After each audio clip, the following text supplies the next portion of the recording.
अस्सलामुअलैकुम वरहमतुल्लाहि वबरकातुहू। कैसे हैं मेरे प्यारे बच्चों? मैं उम्मीद करता हूं कि आप लोग अच्छे ही होंगे। तो जैसा कि मालूम है कि हम लोग लॉकडाउन में अपने अपने घरों में फंसे हुए हैं, और इस बीच हमारे प्रिंसिपल डॉक्टर कफ़ील अहमद सर ने बहुत ही बेहतरीन इंतज़ाम हम लोग के लिए किया है कि ऑनलाइन क्लासेज जारी रख सकें। तो कल हम लोगों ने तारुफ़ी क्लास में निज़ाम शमसी में ज़मीन यानी the earth in the solar system इसके बारे में पढ़ा था। आइए आज हम लोग कल जो हम लोगों ने एक थीम देखा था, वो थीम ये था कि सूरज दिन में जब ही उगता है, दिन में जब दिखाई देता है, और सितारे रात में दिखाई देते हैं, तो हम लोगों ने सवाल ये किया था कि सितारे दिन में नज़र क्यों नहीं आते हैं। तो इस बारे में हम लोग ने एक प्रैक्टिकल करने की कोशिश की थी।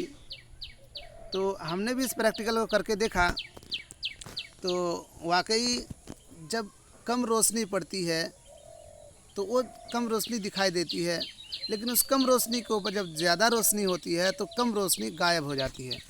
तो सितारे का मसला भी ऐसा है।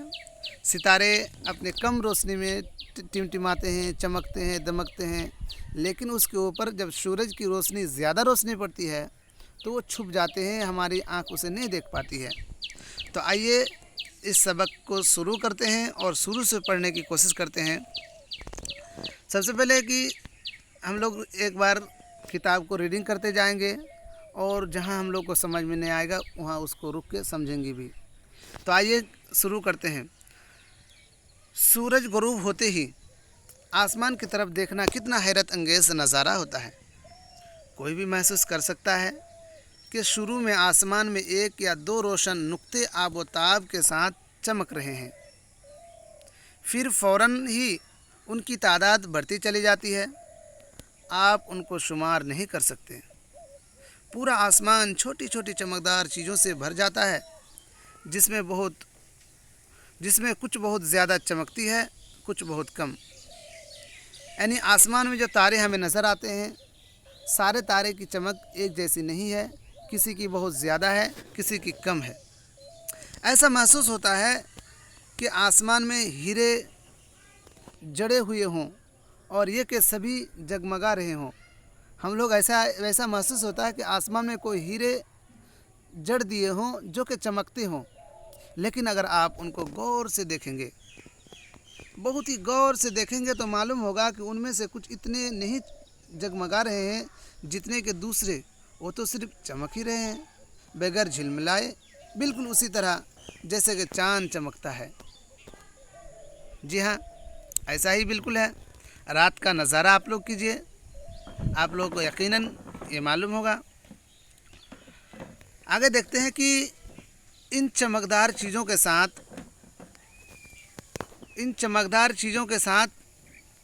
आपने चाँद को भी देखा होगा। रात के वक्त ही देखा होगा चाँद को भी। हालांकि ये अलग अलग वक्तों में, अलग अलग शक्लों में और अलग अलग मकामों पर दिखाई देता है।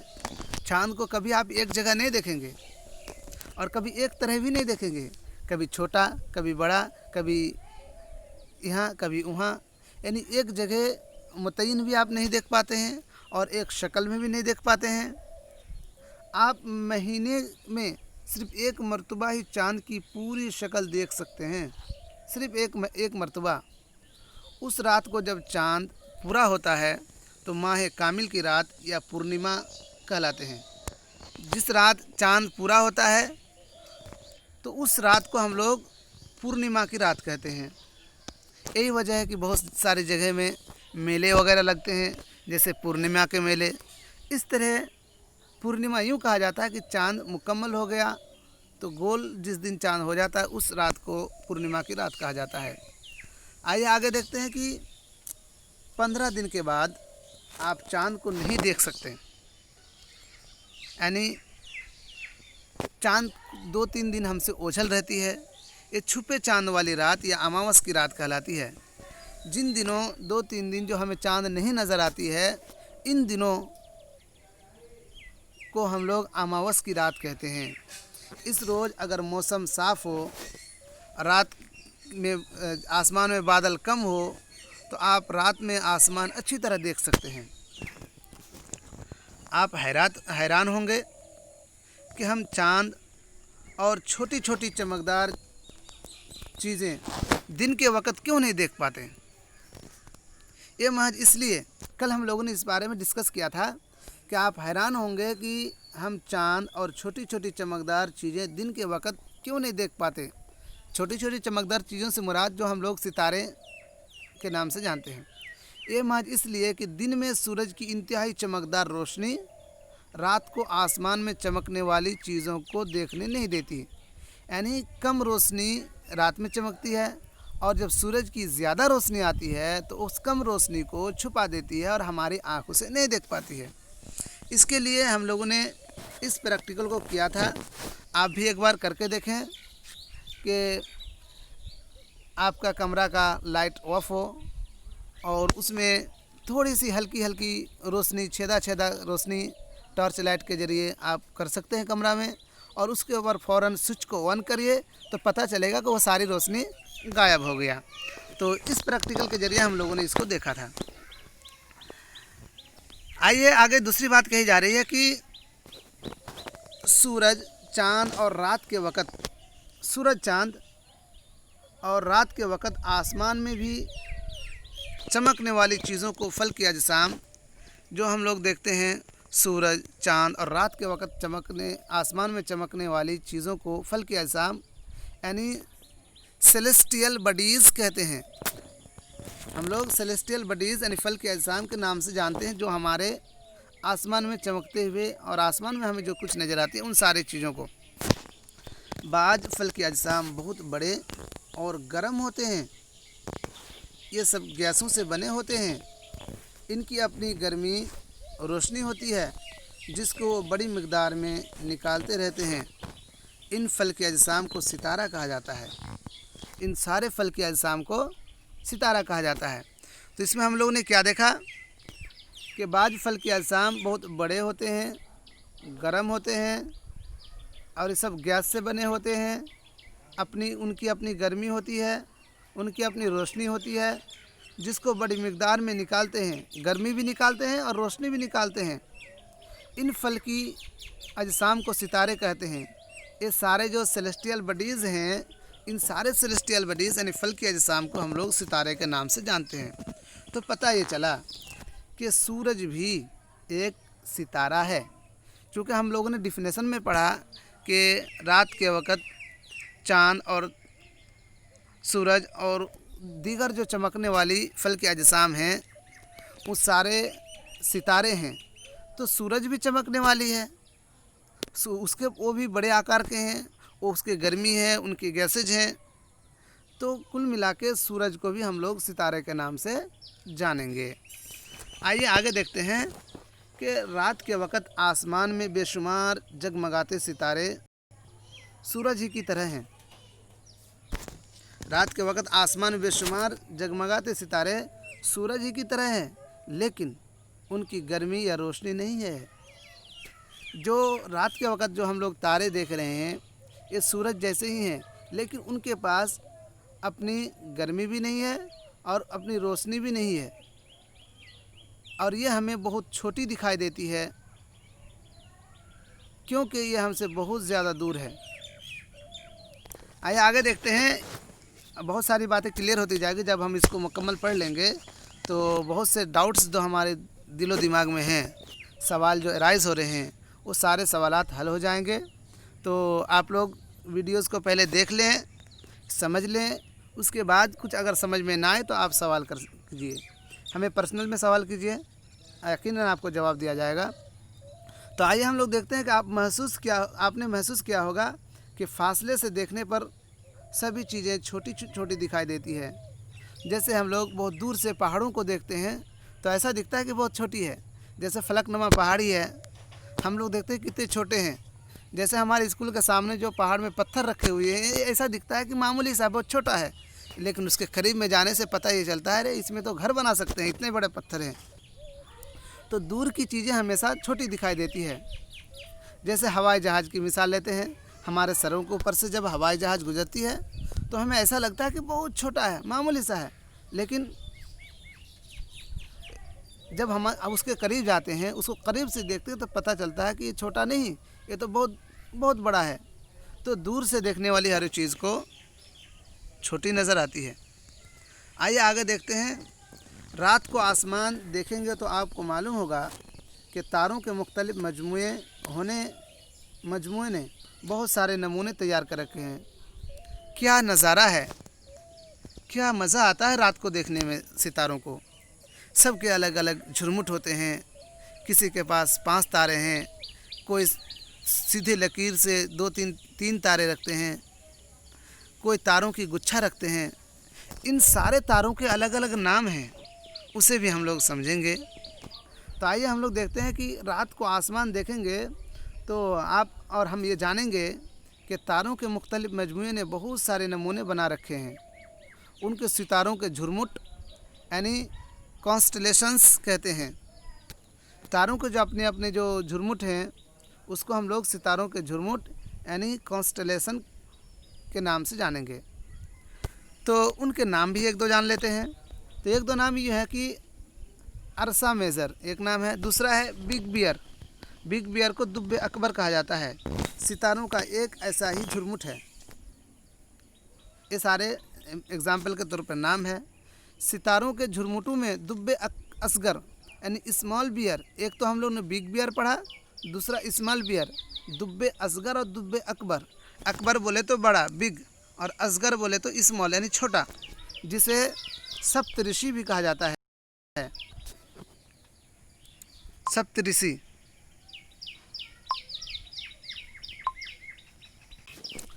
तो सप्तऋषि क्यों कहा जाता है, इस चीज़ को हम लोग समझने की कोशिश करते हैं। सप्त दरअसल सप्त के माना होता है 7 और ऋषि का माना होता है साधु संत। तो यानी सप्त ऋषि जिसकी पहचान ऐसे तारों से की जाती है कि जिसमें 7 तारों का मजमुआ हो, यानी इसमें 7 तारे होते हैं, जिसकी वजह से उसको सप्त ऋषि कहा जाता है। आइए हम इसको शक्ल में देखते हैं। यहाँ जो तस्वीर दिया गया है, इस तस्वीर को गौर से देखिए। शक्ल नंबर 1.1 सप्त ऋषि दुब्बे असगर और कुतुब शिमाली।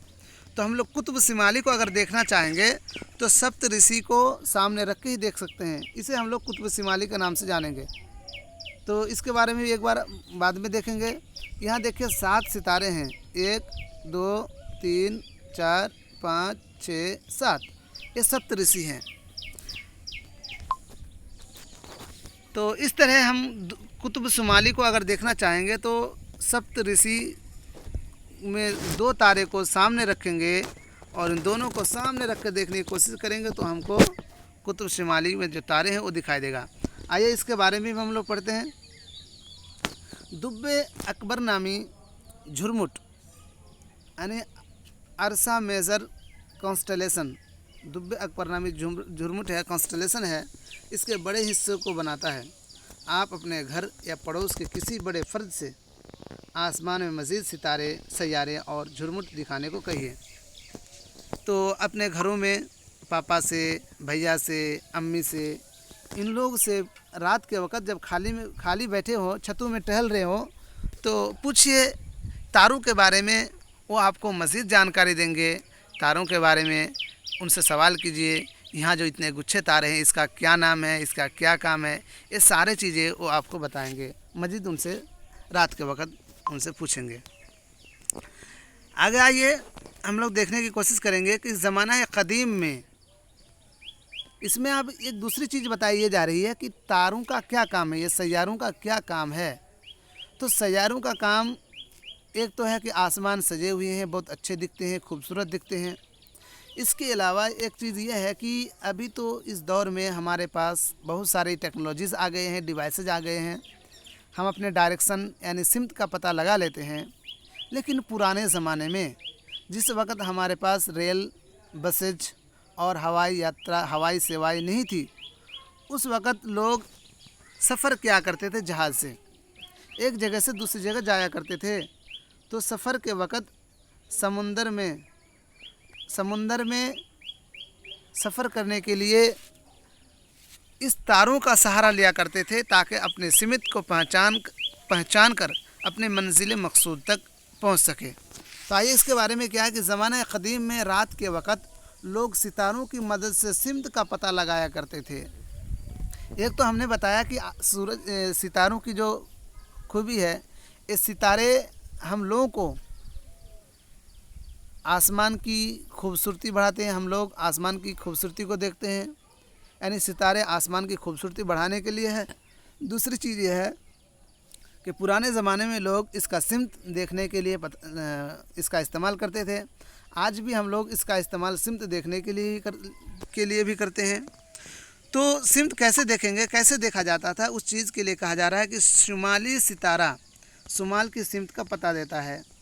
ये शुमाली सितारा है। आइए हम लोग शुमाली सितारा को देखते हैं। इस सितारा को शुमाली सितारा कहा जाता है। इस सितारे को ये हमेशा उत्तर जानिब ही दिखाई देंगे, ठीक है, हमेशा ये नॉर्थ में ही दिखाई देंगे। तो इसको हम लोग शुमाली सितारा कहते हैं। तो आगे आइए इसके बारे में हम लोग देखते हैं कि शुमाली सितारा शुमाल की सिमत को ही हमेशा पता देता है। उसे हम कुतुब तारा यानी पोल स्टार कहते हैं। किसको? जो हम लोगों ने तारा को अभी देखा, इस तारे को पोल स्टार कहते हैं, यानी कुतुब तारा कहते हैं। ये आसमान में हमेशा एक ही जगह पर होता है। इसकी खुशियत क्या है? ये हमेशा एक जगह पे रहता है। हम दुब्बे असगर सप्तऋषि की मदद से कुतुब तारे की जगह मालूम कर सकते हैं। तो हम लोगों ने अभी देखा था कि इस सप्तऋषि की मदद से कुतुब तारे की पहचान हम लोगों ने किया। जैसे ये सप्तऋषि है, इसकी मदद से इसकी दो तारों के सामने रख के सीधे चलेंगे तो पता चलेगा कि ये हमारे सप्तऋषि है, और बहुत चमकदार होती है, चमकीला होती है। तो इसको भी हम लोगों ने जाना। आप पाएंगे कि दुब्बे असगर की जो दो रोशन सितारे हैं, अगर उनके दरमियान एक सीधी लकीर खींची जाए तो उसका रुख कुतुब तारे की तरफ होगा। तो ये सारी बातें हम लोगों ने नक्शा में भी देखा। आइए आगे देखते हैं कि बाज फल के अजसाम की अपनी रोशनी और गर्मी नहीं होती।